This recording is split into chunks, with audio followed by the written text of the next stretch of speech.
कि माला जप हो जाता है। और माला जपने के बाद में जैसे ही महाराज चुप होते हैं, तुम भी चुप हो जाना और अपने मन से इस बच्चे की प्रार्थना करना। जब वो 5 बार मंत्र जपते हैं तो लाखों लोग एक साथ में मंत्र जपते हैं, तो वो मंत्र उसी समय पर सिद्ध हो जाता है और जो मांगो वो मिल जाता है।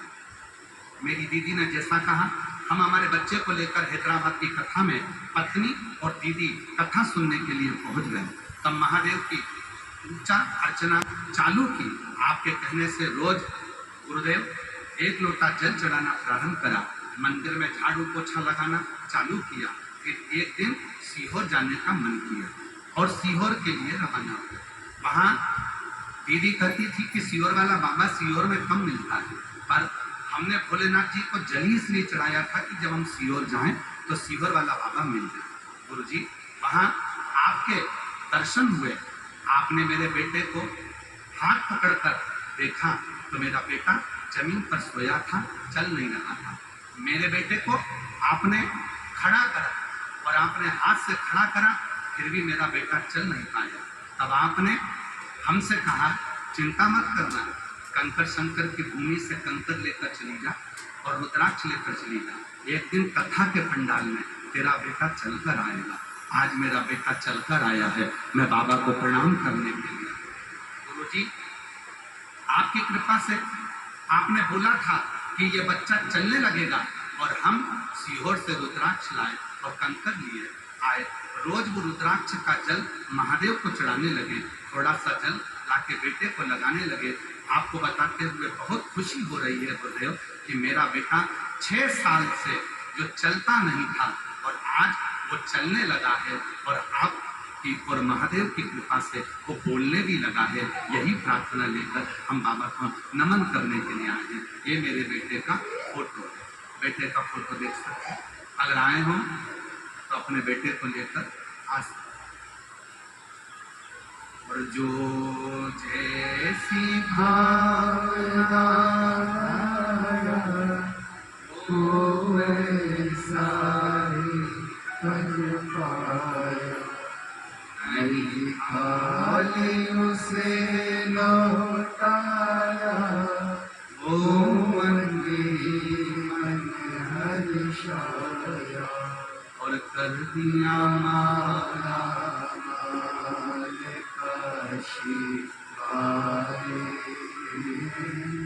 लुटा दिया बंदा आशीर्वाद। क्या प्रार्थना करने आए, क्या निवेदन करने आए, आप शिव से क्या बोलने आए हो? अगर मेरे भोले बाबा को आपको नहीं देना होता तो आपको बुलाता ही नहीं।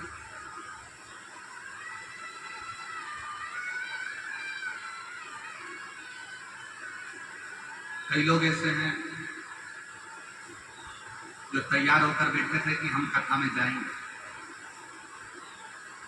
वो नहीं आए, दूसरी आ गई, दूसरे आ गए। गाड़ी जा रही थी, पड़ोसन को आवाज लगाया, चल रही क्या, खाली है?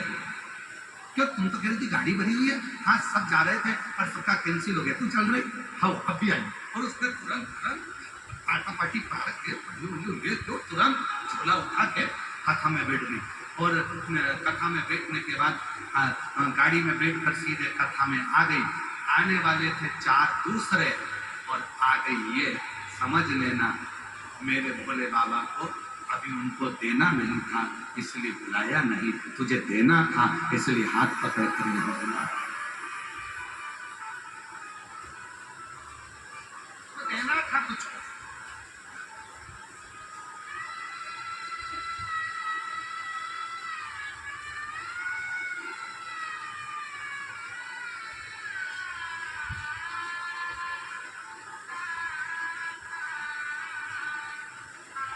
और यदि आप आए हो, ये लाखों की संख्या में पहुंचे हो, पंडालों की स्थिति क्या बताएं आपको। आप लोग तो टीवी के माध्यम से, एलईडी के माध्यम से देख रहे होंगे, जितने आस्था चैनल पर कथा सुन रहे होंगे, पंडालों की स्थिति क्या बताएं आप। पंडाल तो पंडाल, पंडाल के बाहर जो टेंट लगाए गए थे वो, उसके बाहर उसके बाद पीछे कहीं पहाड़ों पर, कहीं पेड़ों के नीचे, कहीं गाड़ियों में, कहीं कहीं, जहाँ तहाँ ऐसा कोई स्थान नहीं है जहाँ शिव भक्त नहीं आए हैं। अगर आप एलईडी पर या आस्था चैनल पर नज़ारा देखेंगे तो आपको लगेगा कि भगवान की कृपा है कि अपन को अच्छी जगह मिल गई बैठने के लिए। ये शिव की कृपा। जहाँ तहाँ उसने बुलाया, और यदि उसने बुलाया है तो वो क्या देकर भेजेगा ये वही जाने।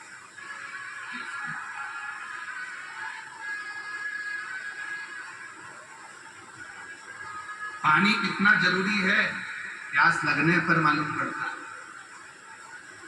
भोजन कितना जरूरी है भूख लगने पर मालूम पड़ता है। और शंकर का चढ़ाना एक लोटा जल कितना जरूरी है ये दुख आने पर मालूम पड़ता है। तकलीफ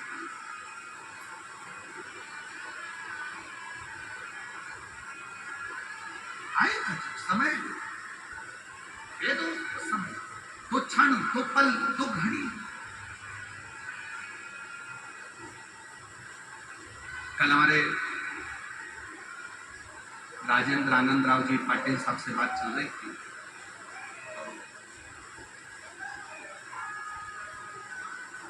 बता रहे थे कि हमने कहा कि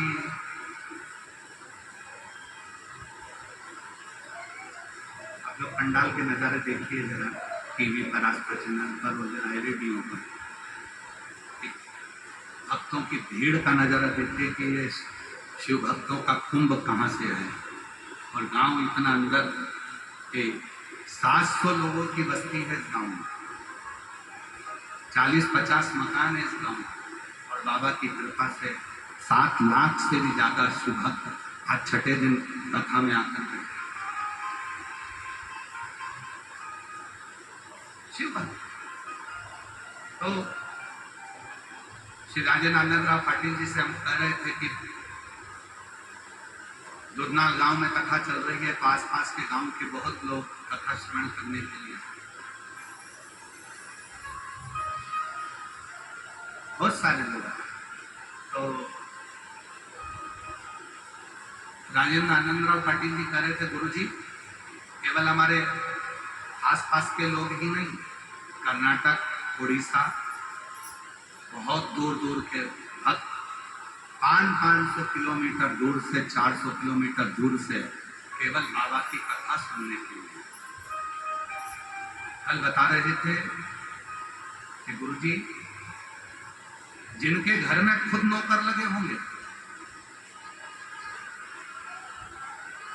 जिनके घर में चाय देने वाले नौकर लगे होंगे, जिनके घर में झाड़ू पोछे वाले लगे होंगे, जिनके घर में भोजन बनाने वाले लगे होंगे, जिनके घर में बर्तन मांजने वाले लगे होंगे, ना जाने कितने बड़े बड़े घर की सेठानियां भी भोजन भंडारे में बर्तन साफ कर रही हैं और कोई भोजन बना रही हैं, कोई भोजन।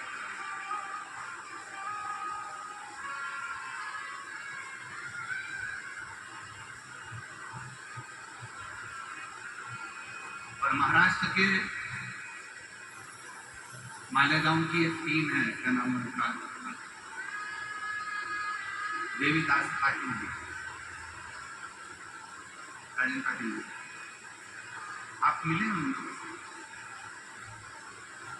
पीले कपड़े में होंगे, टोपी लगाए होंगे, कोई पीला जैकेट पहना होगा।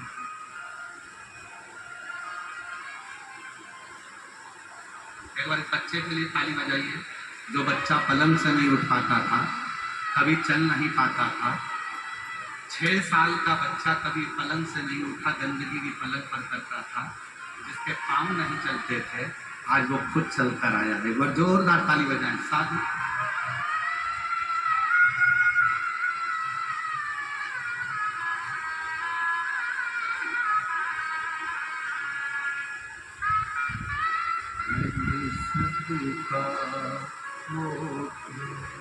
देख लिया बस तेरा होना बाकी, मैंने सबका हो गए देख लिया, बस तेरा होना बाकी है। मैंने सब कुछ होकर देख लिया, बस खुद को खोना बाकी है। मैंने सब कुछ होकर देख लिया, बस खुद को खोना बाकी है। मैंने सबका होकर देख लिया, बस तेरा जोर लगता नहीं। होना बाकी है। इस माँ से पूछना जिसके 2 बेटे हैं, दोनों बेटे नहीं चलते, दोनों बेटे नहीं चलते, एक पलंग पर ही पड़ा है अभी भी। उससे पूछो कि जिसका दूसरा बेटा चलने लगा, वो तो उस माँ के दिल की खुशी कितनी है।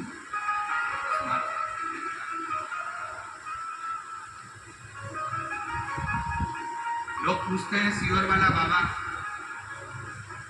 कि कथा में भक्तों का कुंभ क्यों लग जाता है।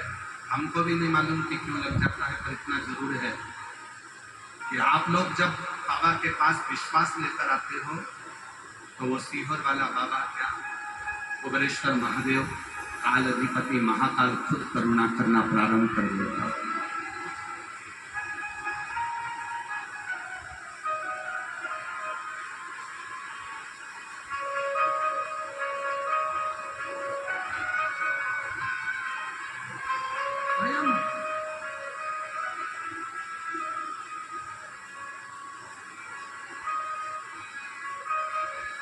मैंने सब होकर देख लिया, बस तेरा होना बाकी है।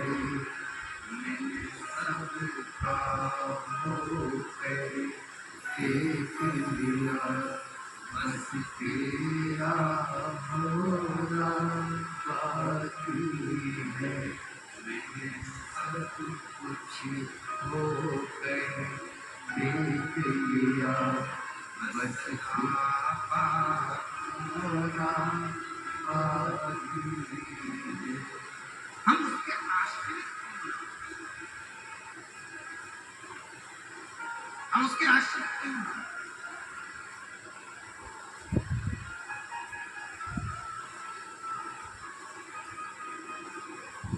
आएगा समय में जब एक लोटे जल की महत्वता जिस दिन की जरूरत पड़ेगी, उस दिन वो एक लोटा जल होना चाहिए।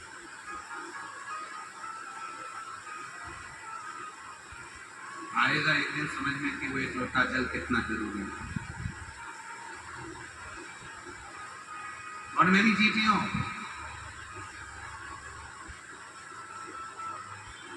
जो महापुराण से 3 चीजें लेकर चली जाना।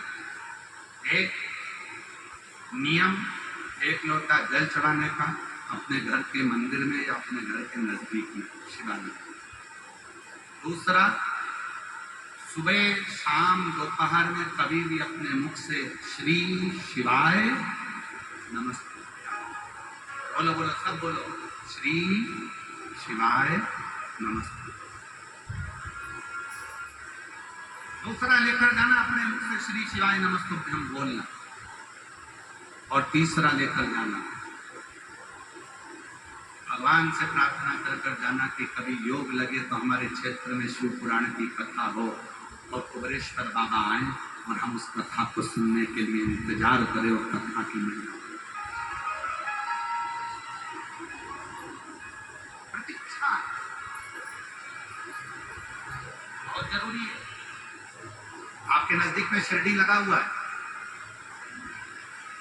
2 शब्द हैं शिरडी वाले बाबा के, श्रद्धा और बोलो बोलो बोलो, श्रद्धा और सबूरी। और आज के जमाने में एक चीज तो किसी के अंदर नहीं है, सबूरी। जल चढ़ाते हैं और मन में सोचते हैं आज ही मेरा काम होना चाहिए। 16 सोमवार के व्रत करें, 16 सोमवार पूरे हुए, मन में सोचती है कि मेरा तो बस काम होना चाहिए, मैंने 16 सोमवार कर। थोड़ा सा इंतजार करो। आम का बगीचा है, हमारे यहाँ आम का पेड़ है, अरे बोलो तो देखते, रोड के किनारे आम का पेड़ देखा, किसी के बगीचे में आम का पेड़ देखिए, रोड के किनारे आम का पेड़ देखिए, तुम्हारे पास में इमली का पेड़ देख लीजिए, बेर का पेड़ देख लीजिए, तुम्हारे आसपास में जो भी पेड़ लगा हुआ है उसको देखो। आम के बगीचे में एक साथ इतने सारे आम लगे हैं, पर सारे आम एक साथ पकते नहीं हैं। कभी ये आम पकेगा, कभी वो आम पकेगा, कभी वो आम पकेगा। उसी तरह किसी किसी का काम एक लोटा जल चढ़ाने से तुरंत हो जाता है, और किसी किसी का समय लग जाता है। थोड़ी सबूरी रखना, आम जरूर पकेगा, अर्थात फल जरूर मिलेगा। थोड़ा इंतजार,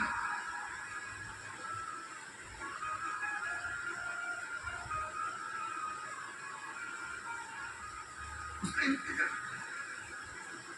बोले तेरे बिना भी क्या जीना, वो शंभु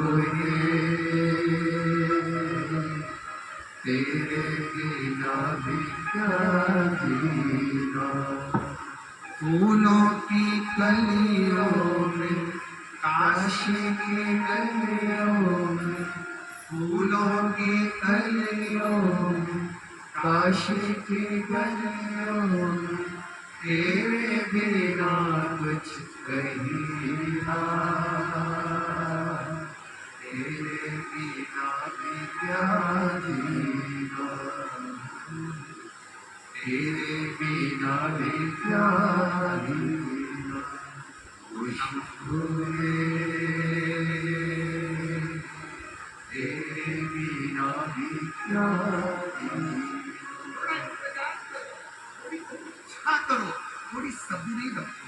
जिस दिन तुमने प्रतीक्षा करना प्रारंभ कर दी, इंतजार करना प्रारंभ कर दिया, तुमने सोच लिया थोड़ा इंतजार करो, ट्रेन है अटक गई होगी, कोहरे में रुक गई होगी, पानी में रुक गई होगी, हवा आंधी में रुक गई होगी, आएगी। समय पर नहीं आएगी तो लेट आएगी, आएगी। वो नहीं आएगी तो दूसरी आएगी। समय पर टिकट है तुम्हारे पास, बैठोगे जरूर, थोड़ा इंतजार करना। उसी तरह आएगा एक दिन, मेरा भोलेनाथ आएगा, तुम लोटा भर कर जल चढ़ाते रहना, श्री शिवाय नमस्तुभ्यम कहते रहना। अपने घर के दरवाजे पर श्री शिवाय नमस्तुभ्यम का लेबल चिपका दो, स्टिकर चिपका दो, लिख दो कि ये मेरा घर नहीं, ये शंकर का घर है। और श्री शिवाय नमस्तुभ्यम लिख गया तो समझ लेना कि एक दिन उस घर के अंदर मेरा भोले बाबा जरूर आए। घर तुम्हारा नहीं, शिव का।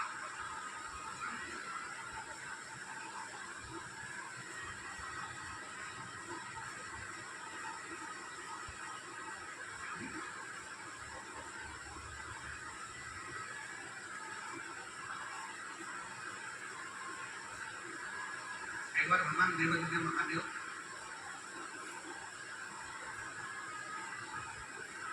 पार्वती जी के सामने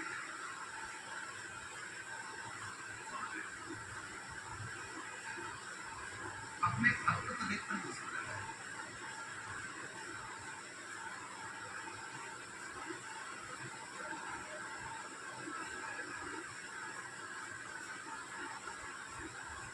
तिरसठ महीनों में एक भक्त हुआ बड़ा,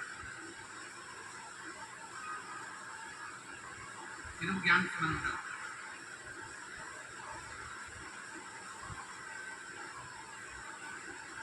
तो बच्चे का नाम था फिर ज्ञान समंदर को बाद में लगाया। दक्षिण प्रदेश की कथा है।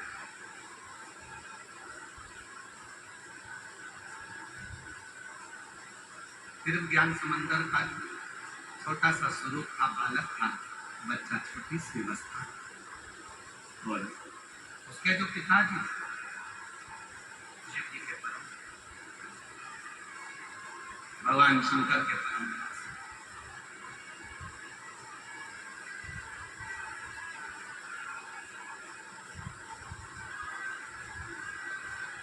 जो शिव जी का भक्त होता है वो शिव जी का पूजन की पद्धति अपने बच्चों को बता।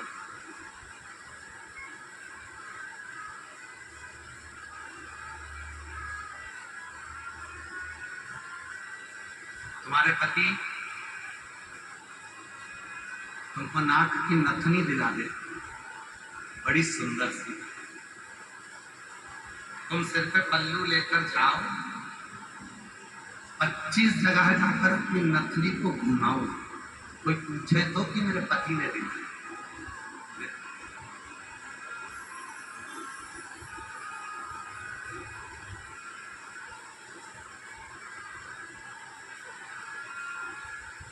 नथनी दिलाई यार ने खूब किया प्रचार। नथनी जब यार ने दिलाई, पति ने दिलाई, तो खूब किया प्रचार। उनने दिलाई है, उनने दिलाई है, उनने ही दिलाई।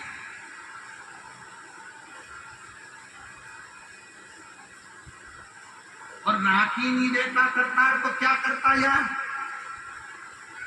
अगर मान लो भगवान नाक ही देकर नहीं भेजता तो यार नथनी लाके क्या? शिव पुराण की कथा कहती है, अगर नथनी की तारीफ इतनी कर रहे हो कि मेरे पति ने दिलाई, मेरे पति ने दिलाई, मेरे पति ने दिलाई, तो कभी कभी 4 लोगों के सामने बैठकर उस महादेव की भी तारीफ करा करो कि ये शरीर उसने दे दिया, इससे बढ़कर क्या? एक पत्र है अच्छा।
विषय नाम लिखा है, विषय पढ़ो पहले, किस विषय पे पत्र लिखा। विषय, 1 साल से आंखों में एक टिक गिर गया। आपके आशीर्वाद से भोले बाबा की कृपा का मैं क्या गुणगान करूं। मैं संतोष बागताले, निवासी नंदी नागुर, तहसील उराद बी, जिला बिदर, कर्नाटक से कहीं बैठे हो तो हाथ हिला सकते हैं, अगर कहीं बैठे हो। मेरा नाम संतोष बागताले, निवासी नंदी नागुर, तहसील उराद बी, जिला बिदर, कर्नाटक से आपको बताते हुए हमारी प्रसन्नता होती है। हमारी यह पहली कथा है जिसमें हम कथा सुनने के लिए 1 साल से मेरी आंख की टिक गिर चुकी थी। डॉक्टरों को दिखाया, पूरा साल इलाज करवाया, पर वो ठीक नहीं। किसी ने कहा कि सियोर वाला बाबा कथा करता है, पंडाल में जाकर बैठ जाओ, जो मांगो वो मिलेगा। हम विश्वास नहीं करें, पर हम पहले दिन पंडाल में आ गए और पहले दिन की कथा सुनी। बाबा, आज बाबा को धन्यवाद देते हैं। 4 दिन की कथा सुनने के बाद 4 दिन से कथा सुन रहे हैं और 5वें दिन में ही मेरे भोले बाबा ने हमारी सुन ली और हमारी आंख पहले जैसी ठीक हो गई। हम बाबा को यहाँ धन्यवाद। मेरी आंख पहले जैसी ठीक हो। गुरुदेव, मेरी माँ का नाम आनंद आई बागताले। मेरी माँ को 2024 में पाँव में गठान हुई थी और डॉक्टर को दिखाने पर बोला दिया कि कैंसर है, और हम इलाज कराए भोले बाबा की कृपा से। बाबा, डॉक्टर तो कुछ बोल रहे थे कि रहेगी नहीं रहेगी, पर आज बाबा की कृपा से मेरी माँ के कैंसर की रिपोर्ट भी सारी नील आ गई है। मैं बाबा को यहाँ प्रणाम करने कहीं बैठे हैं तो आज एक लोटे जल की महत्वता जब मालूम पड़ेगी, जब उस जीवन की उस घड़ी में तुम उलझो।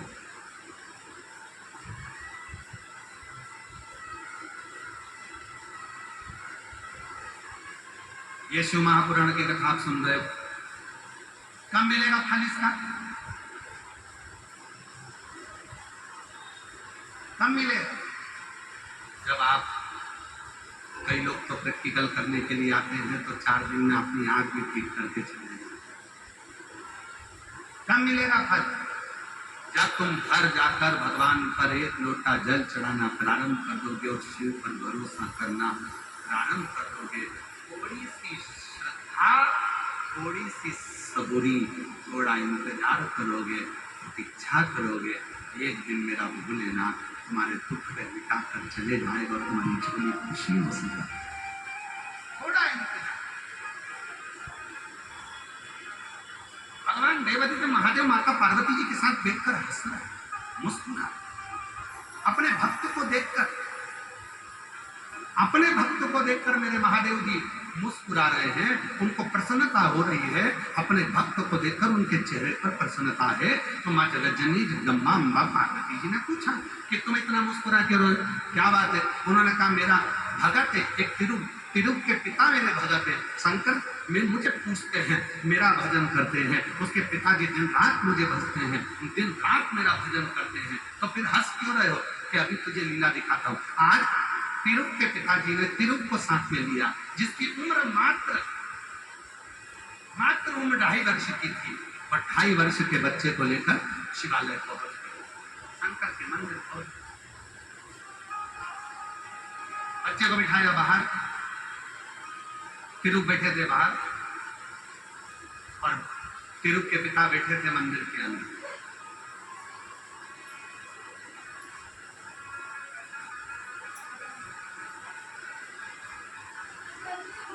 आज हम भी जटाशंकर गए थे। जटाशंकर आज पास के गांव में जटाशंकर महादेव के दर्शन करने गए। अब गांव के लोगों ने हमको बिठा दिया अंदर और खुद रह गए बाहर। तो कभी कभी कथा याद आती है महादेव की।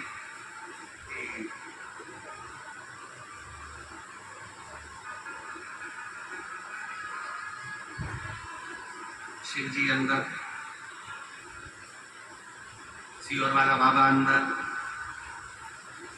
सारे लोग बाहर।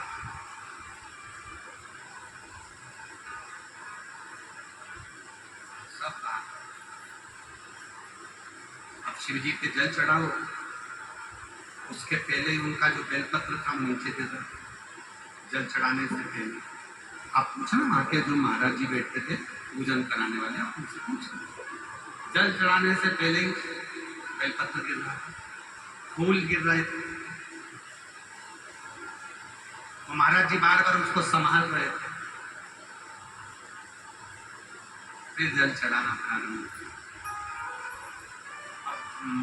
हमको खूब हंसी आए, हम बोले भोलेनाथ, अरे ओ जटाशंकर महादेव, जब भक्तों से इतना प्रेम करते हो तो छुप के क्यों बैठे रहते हो, बाहर क्यों नहीं चले जाते?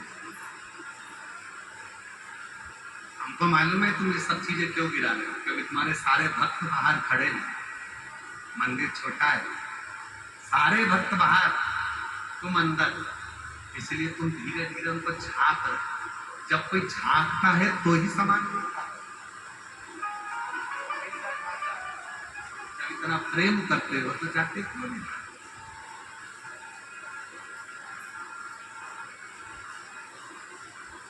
बस शिव के पास में जाना तो ऐसे ही प्रेम से बात करना। ऐसे पाटिल जी, ये आपके जो गांव है, ये जो दूधनाल गांव है, इस दूधनाल गांव में हम 3-4 दिन से देख रहे हैं कि जितनी गांव की छतें हैं, गांव के लोगों की जितनी छत है, सब छत पे जनता भरी पड़ी है। अब जब छत पे इतने हैं तो अंदर कितने घरों में?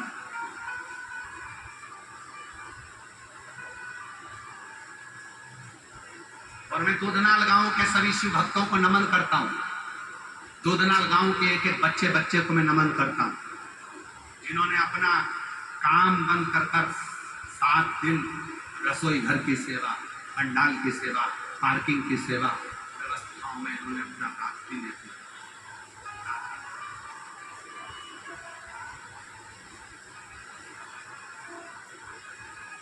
कल हमको एक बात बहुत अच्छी लगी पाटिल साहब, हम 2 दिन मिलते हैं 5 और 6 में, तो हमने पाटिल साहब से कहा कि आप किससे मिलाना चाहते हैं? तो राजेंद्र पाटिल साहब कहते हैं कि बस मेरी एक ही इच्छा है कि हमारे दूधनाल गांव में आप दूसरी बार आओ कि ना आओ पता नहीं करे, हमारे गांव के लोगों से जरूर मिले, हमारे गांव के लोगों से। कि आपका भाव अच्छा लगा, लोगों के प्रति समर्पण। हम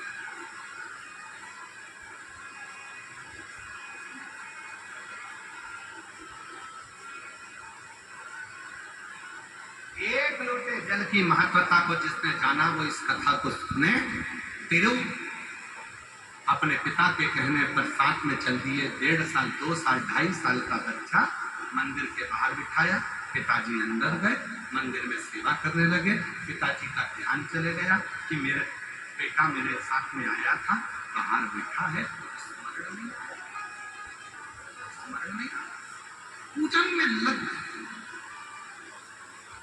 पूजन में। इसीलिए आप लोगों से कहते हैं शिव महापुराण की कथा में कभी भी आना तो सोने की चेन पहनकर मत आना, सोने का मंगलसूत्र पहनकर मत आना, सोना चांदी लेकर शिवपुराण की कथा में मत आओ, महंगा महंगा सामान लेकर शिवपुराण की कथा में मत आओ। क्यों?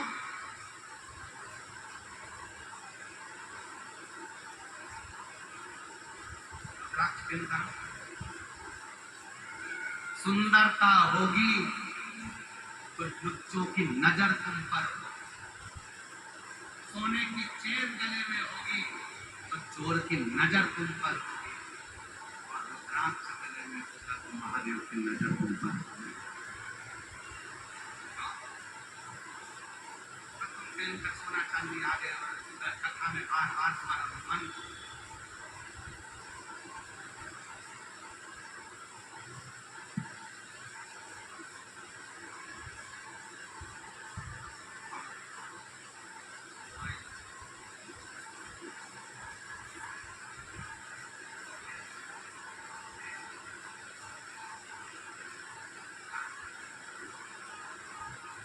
ध्यान रखना, ध्यान रखना,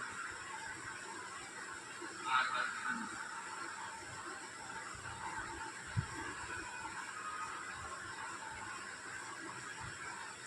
अरे भाई, पत्नी मायके में, तुम तुम्हारी दुकान पे बैठे हो, फोन पे बात करके देखना, बात करके देखना। जब पत्नी से बात कर रहे हो, पत्नी मायके में, 3 बार पत्नी बोल देती है तुम्हारा ध्यान मुझसे बात करने में है ना, मुझे नहीं लगता कि तुम मुझसे बात करो, तुम्हारा ध्यान कहां पर है, तुम्हारा ध्यान कहां पर है? वो ग्राहक में, वो काम में, और पत्नी से बात कर रहा है तो पत्नी भी इतनी दूर बैठी है, 150 किलोमीटर 200 किलोमीटर दूर। कहाँ बैठी पत्नी? बहुत दूर अपने मायके में, और फोन पर बात से पहचान जाती है कि तुम्हारा ध्यान मुझसे बात करने में नहीं लगा है, तो पत्नी गुस्से में कह देती है तुम रख दो फोन, रात को बात करना जब फ्री हो, रख दो फोन। और गुस्से में फोन रख देती है। रात को जब तुम फ्री होते हो, फिर जब बात करते हो तो उसको अच्छा लगता है कि अब तुम उसके प्रति पूर्ण समर्पित हुए हो। उसी तरह कथा में आओ और तुम्हारा ध्यान 10 चीजों में जाए तो भोलेनाथ को गुस्सा आता है, आया है क्यों? इसलिए, इसलिए क्यों? क्यों? इसलिए शिव भी कर देते क्यों आए?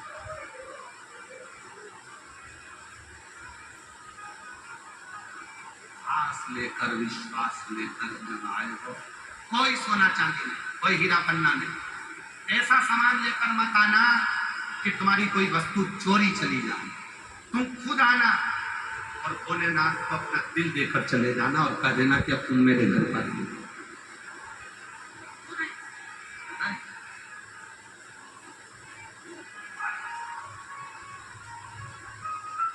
दुनिया में सबसे सरलता में मिलने वाली चीज कौन सी है? दुनिया में वो कौन सी चीज है जो सबसे जल्दी मिलती है और सबसे सरलता में मिल जाती है? सबसे आसानी से मिलने वाली, सबसे सरलता में मिलने वाली, सबसे हंसी में मिलने वाली, सबसे जल्दी मिलने वाली चीज केवल दुनिया में एक ही है, धोखा। बहुत जल्दी मिलता है, तुरंत आसानी से मिल जाता है, सरलता में। और दुनिया में सबसे कठिन चीज क्या है? दुनिया की सबसे कठिन चीज है, दुनिया की सबसे कठिन चीज अगर कोई है वो आपकी इज्जत है। बहुत मुश्किल से मिलती है, उसको पाने के लिए पूरी जिंदगी निकल जाती है।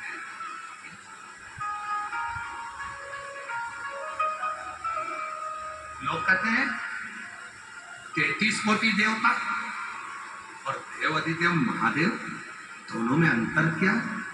शिव पुराण कहती है जो अमृत पीते हैं वो देव कहलाते हैं, जो विष पीता है वो महादेव कहलाते हैं। अमृत पीना सरल है, कोई भी पी ले, विष पीना कठिन, बहुत कठिन। इसीलिए सारे देवता शरीर में आते हैं पर शंकर जी शरीर में नहीं आते। क्यों पाटिल साहब? कोई कहेगा इनको देवी जी आ गए, कोई कहेगा इनको देवता आ गए, कोई कहेगा इनको कुल देवता आ गए, कोई कहेगा इनको पितर देवता आ गए, कोई कहेगा इनको ये देवता आ गए। केवल एक देव है, देव अधिदेव महादेव, जो किसी के शरीर में नहीं आता।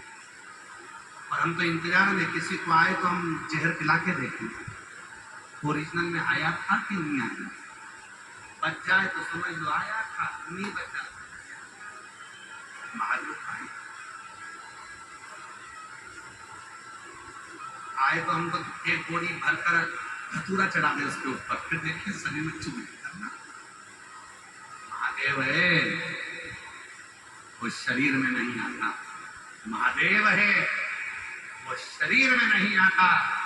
मेरा महाकाल राजा, मेरा देव अधिदेव महादेव शरीर में नहीं, क्योंकि ये शरीर तो क्षण भंगुर है, कब जलकर राख हो जाएगा।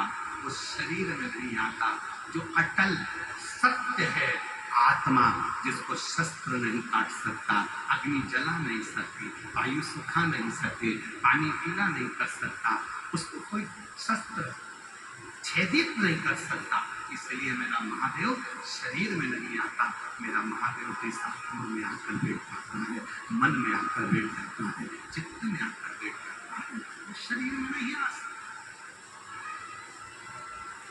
शरीर में नहीं आता।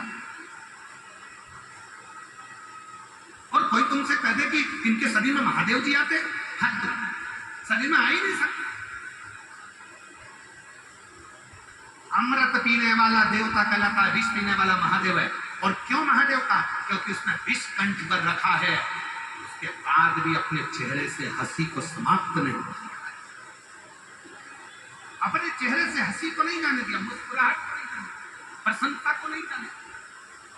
घर नहीं है, खुले में बैठा है तो भी मुस्कुरा रहे, तो भी मुस्कुरा रहे। तुम लोग अपने घर में एसी के कमरे में रहते हो तो मुस्कुराते नहीं,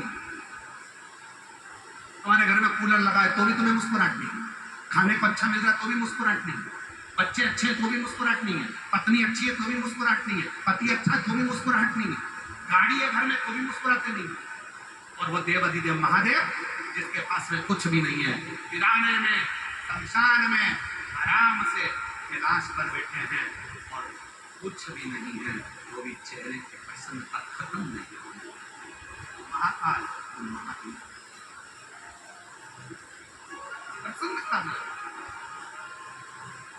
बहुत मुस्कुराई, बहुत मुस्कुरा। कई लोग तो कहते थे सियोर वाला बाबा के पास कोई काम नहीं, दिन भर बैठे बैठे दांत दिखाता रहता है, हंसता रहता है। मेरे बाबा ने ये कहा है, खुद भी मुस्कुरा और दूसरे को मुस्कुराने दो। दुनिया का सबसे अच्छा गिफ्ट है तुम्हारी स्माइल। कई माताएं और कई जीजा उनको कथा में भी आते हैं तो ऐसे बैठे रहते हैं जैसे किसी ने मार ठोक के बिठाया, बिल्कुल ऐसे ऐसे बंदू बंदू लेके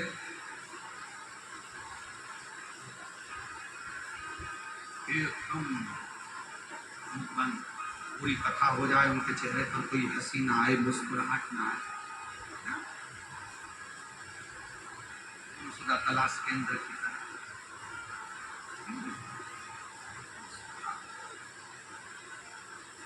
अरे मिलती है जिंदगी में शिव पुराण कभी कभी, होती है दूध नाल में शिव पुराण कभी कभी। अपने गांव में ना जाने कब फिर मौका लगेगा, फिर दूध नाल में कब महादेव आएगा। होती है दूध नाल में शिव पुराण कभी कभी। अब इतना अच्छा मौका मिला है, अपने गांव में कथा चल रही है तो मुस्कुराना सीखो, प्रेम रखो, आनंद रखो। एक आनंद के साथ अपने जीवन को जीने की एक क्रम का आगे बढ़ाइए। महाराज शिव महापुराण की कथा करती है, पिताजी मंदिर के अंदर थे, तिरु बाहर बैठे हुए थे और बाहर बैठकर रोने लगे क्योंकि 2 घंटे हो गए, भूख लगने लगी। 2 वर्ष के बच्चे को भूख लगी, रोना प्रारंभ करा। बच्चा रो रहा था, बहुत सारे लोग मंदिर से आ रहे थे, मंदिर में जा रहे थे, पर कोई उस बच्चे को कोई पुकारने वाला, कोई समझने वाला नहीं था। तब पार्वती जी को देखा, शंकर भगवान ने देखा पार्वती को, तुम्हारा भगत मंदिर के अंदर तुम्हारी सेवा कर रहा है, तिरु का पिता अंदर मंदिर में सेवा कर रहा है और बालक बाहर हो रहा है। शिव जी तुम्हारे शिष्य अंदर है।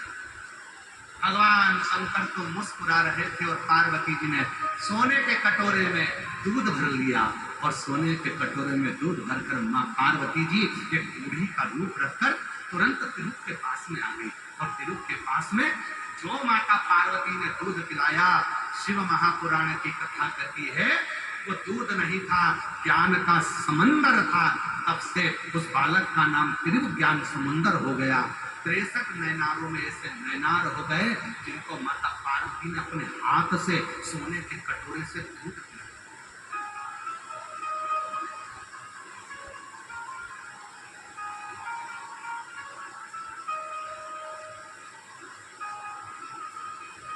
पिताजी आए, पिताजी ने देखा, पिताजी ने आकर देखा कि मेरे बेटे के मुख में दूध लग रहा है। हाँ, किसने पिलाया दूध? तिरु ज्ञान समुंदर पर इशारा कर कर करते हैं कोई आया था, ऊपर नीचे पिलाकर चले। पिता की आंख में आंसू भर गए। मेरे बेटे को मैं लेकर आया था, मंदिर के बाहर रोका था, मुझे क्या मालूम था कि मेरा महादेव महादेवी को भेज देगा दूध पिलाने के लिए। मेरा महादेव। और हम तो बाबा के भरोसे चलते हैं, हम तो बाबा के भरोसे चलते हैं। ये दुनिया वाले चलते हैं, ये दुनिया वाले चलते हैं, डमरू वाले के भरोसे चलते हैं, काशी वाले वाले के भरोसे चलते हैं, सीहोर वाले के भरोसे चलते हैं, सीहोर वाले के भरोसे चलते हैं, हमको बाबा के भरोसे चलते हैं, हमको बाबा के भरोसे चलते होकर चलेंगे, क्यों ना संभालेगा वो। हमको लगता है बेटा हमारा, कई माताएं कहती है मेरी बेटी की शादी नहीं हो रही। हमने कहा तुम्हारी बेटी की शादी नहीं हो रही? कि नहीं हो रही। कितने साल की हो गई? कहा 32 साल की हो गई। कोई ने कहा 28 साल की हो गई, कोई ने कहा 40 साल की हो गई, कोई ने कहा ऐसा हो गया, कोई ने कहा हमारे बेटे की शादी नहीं हो रही। हमने कहा बेटा कितने साल का हो गया? तो क्या 42 साल का हो गया। बेटा 42 का, शादी नहीं हुई। हमने कहा तुम्हारा बेटा? हाँ। बस उलझन यही है। जिस दिन हमने ये कहना बंद कर दिया कि मेरे बेटे की शादी नहीं हो रही, आप कहो मेरे बेटे की नहीं, महादेव आपके बेटे का विवाह क्यों नहीं हुआ? केवल पार्वती जी ने एक ही बार बोला, शंकर भगवान, शंकर जी कह रहे थे षडानंद कार्तिकेय का विवाह करना। शंकर जी बोल रहे थे षडानंद कार्तिकेय का विवाह करना। पार्वती जी ने कहा कार्तिकेय को तो कोई भी लड़की दे दे, सुंदर है, स्मार्ट, एकदम हैंडसम, तो लड़की देने में कहाँ देरी लगेगी? दिक्कत तो एक ही है, ये दो लड़के हैं ना, कार्तिकेय और गणेश। तो कार्तिकेय तो दिखने में स्मार्ट है, सुंदर है, हैंडसम है, अच्छा है, पर ये गणेश को कौन लड़की देगा? सोन सुनाला नयन विशाला, इसको लड़की कौन देगा? पार्वती जी ने कहा कि सबसे पहले अगर शादी करना है तो गणेश जी की करें। शिव जी ने कहा गणेश जी की शादी? कौन गणेश? भगवान तो आनंद ले रहे थे। पार्वती जी ने कहा तुम्हारा बेटा गणेश। शिव जी ने कहा अब शादी हो जाए, क्योंकि इतने दिनों से पार्वती जी कहती थी मेरा पुत्र गणेश। आज पार्वती जी के मुख से निकला तुम्हारा पुत्र गणेश। तो कह दिया आप विवाह की चिंता मत करो, देव ऋषि नारद को बुलाए। देव ऋषि नारद को बुलाकर कहा नारद जी एक काम करो, हमारे लड़के के लिए लड़की दे दो। नारद जी बोले तुम्हारे लड़के के लिए लड़की? उसको तो तुरंत मिल जाए। कार्तिकेय जी को लड़की देने में कौन मना करेगा? शंकर भगवान बोले कार्तिकेय नहीं, गणेश। देव ऋषि नारद बोले श्रीमन नारायण, उनकी तो कभी जिंदगी में नहीं होगी।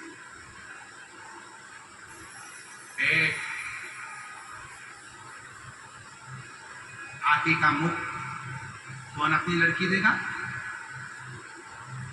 पार्वती जी ने शंकर भगवान से कहा तुमने भी लड़की ढूंढने के लिए किसको बोला? किसकी तो खुद नहीं हुई, वो क्या हमारे बेटे के लिए लड़की ढूंढेगा? शंकर भगवान बोले जिसकी नी हुई है ना वही ढूंढ सकता।